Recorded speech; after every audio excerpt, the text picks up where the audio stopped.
Grade 7, Subject Physics, Chapter Motion and Time, Module 2. Objectives. At the end of this module, you will be able to identify the parts of a simple pendulum, explain the working of a simple pendulum, define oscillatory motion, identify the units of time and speed.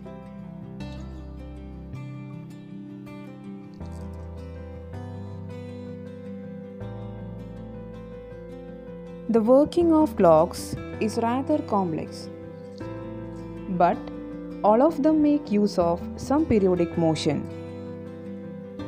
One of the most well-known periodic motions is that of a simple pendulum.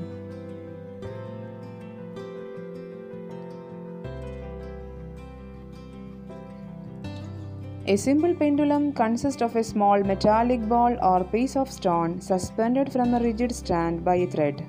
The metallic ball is called the bob of the pendulum.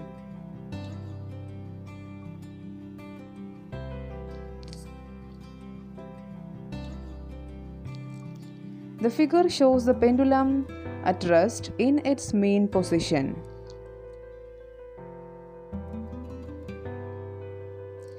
When the bob of the pendulum is released, after taking it slightly to one side, it begins to move to and fro.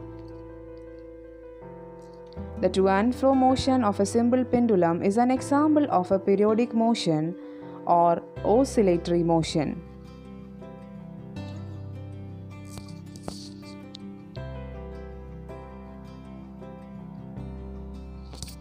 The pendulum is said to have completed one oscillation when its bob, starting from its main position B, moves to A to C and back to B. The pendulum also completes one oscillation when its bob moves from one extreme position A to the other extreme position C and comes back to A.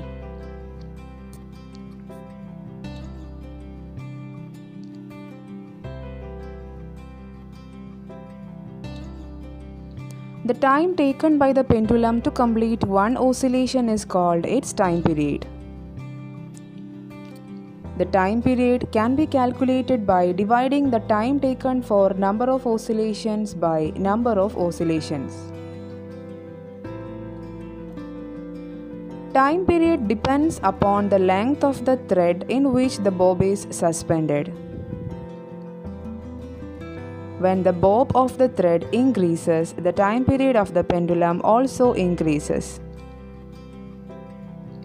Nowadays, most clocks or watches have an electric circuit with one or more cells. These clocks are called quartz clocks.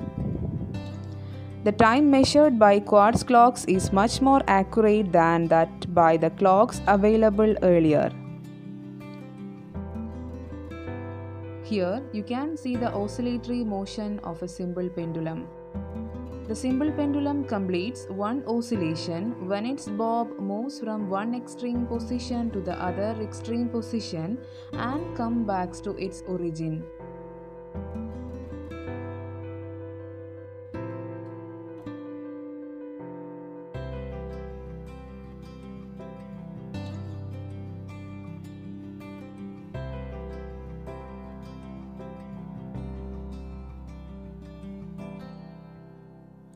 The time taken by simple pendulum to complete one oscillation is called time period of a simple pendulum.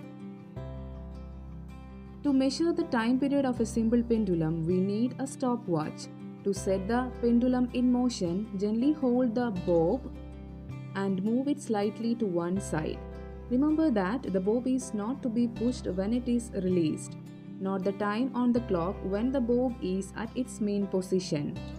Measure the time of the pendulum takes to complete 20 oscillations.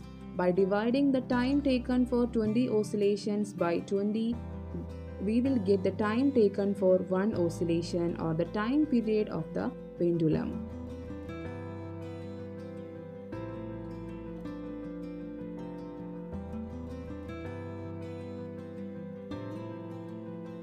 Units of time and speed.